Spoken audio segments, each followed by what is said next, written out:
Okay, so what you're going to need these thin foam sheets. Let's see, you're going to need a thick foam sheet. You're going to need these gloves. I got them at Home Depot. These tap lights are from Home Depot. They're kind of expensive. They're like $6 a piece, but they're really worth it. You're going to need some Mod Podge or some PVA glue for your pour. You're going to need a brush, some super glue, a Sharpie, box cutter. Got a brand new, man. Scissors, and a pen. So yeah, and a heat gun. If not, you can use a hairdryer, but heat guns work a lot better. They're like 12 bucks.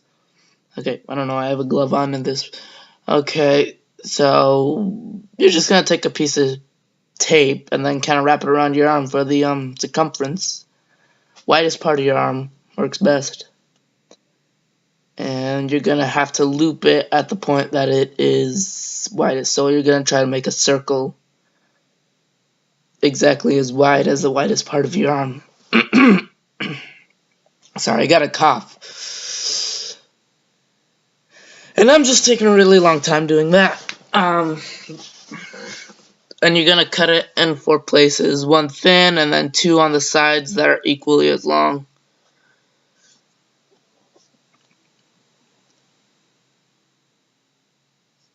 And let's see, yeah, this is the piece on the side. That's going to be the form. I may or may not leave the links to these templates in the description. First I've got to learn how to do that. And there it is. You're going to cut it out. And with that second widest piece of tape and the third widest, well, the smallest, you're going to make a shape like that. And you know what you're going to do with it? You're going to set it on fire. Okay, just kidding. You're going to cut it out. I don't know what I did. And yeah, cut it. And there's your shape. Probably got to leave these templates because not. And yeah, that's how they're going to go.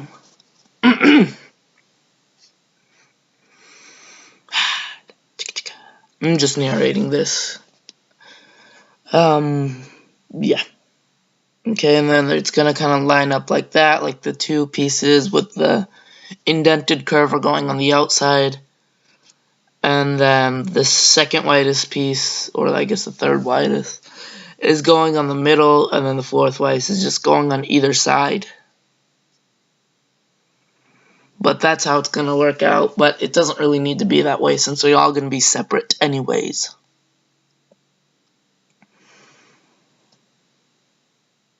Yeah, that Deadpool is still up for grabs. I'm having a subscribers contest. I don't have too many subscribers, so it'll be pretty easy. So yeah, you're gonna trace those out, and I just did that. I forgot to tell you. Okay, using an X-Acto knife is a lot easier. I tried to use the scissors. But make sure it's a sharp one. You know, foam dulls down X-Acto blades like you would not believe. Okay, you're gonna take the soup, and well, actually, first, what you're gonna do is that it's very straight and very plain. So what you're gonna do is that you're actually going to cut inwards at an angle towards the side that has the pattern on it. I'm gonna show you the angle in a minute. Kind of like that. So it makes more of a box shape instead of it being more flat. And guess what you're going to do for all the pieces? Yep. You're going to do that same thing. But now that you got all that done, I'm going to super glue. I'm using super glue. People like to use contact cement, but I still haven't figured out how to use that. So I guess super glue works. I didn't know it was gel super glue that I was using. Well, that I bought. I figured it out when it opened up. That's what she said? Nah.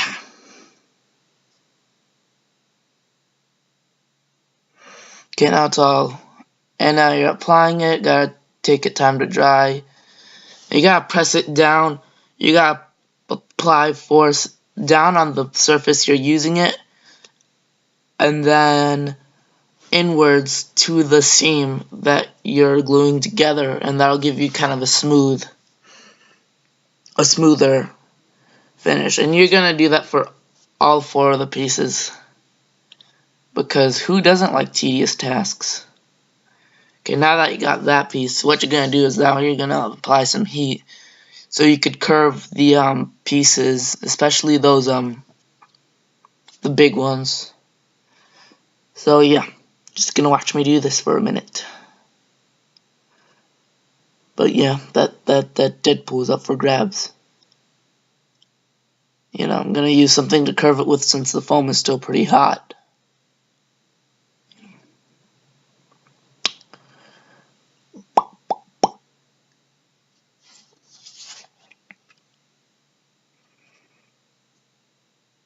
Okay.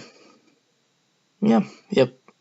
Still doing that, and now I glued it all together, but one thing I did do is that I did make it a bit too small, so I added an extra strip that's not too big before I glued it on, and that actually helps.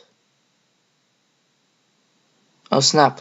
Okay, I think I made a mistake, but what happened here is that basically what I did is that I drew on some marks on the foam, like the little seams that make it look Iron Man suit look armorish and robotic, and I drew them on with the Sharpie marker, and then I cut it with an X-Acto blade. I didn't cut all the way through, I cut like halfway through and then heated it up with a heat gun to really release all those seams.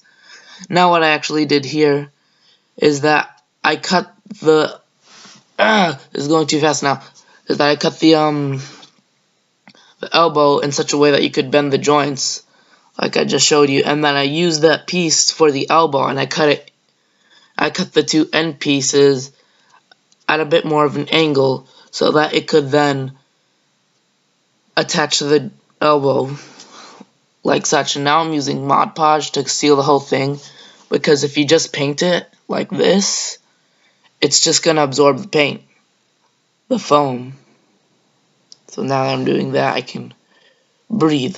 But yeah, it's a really good technique from the opening the seams. You know, you don't want to apply too much pressure, but you know, and the heat, that's why you don't want to, I didn't heat up the outside first, I just heated up the inside initially, so that the outside could still be heated up when the X-Acto blades were cut. This is just part 1. I'm leaving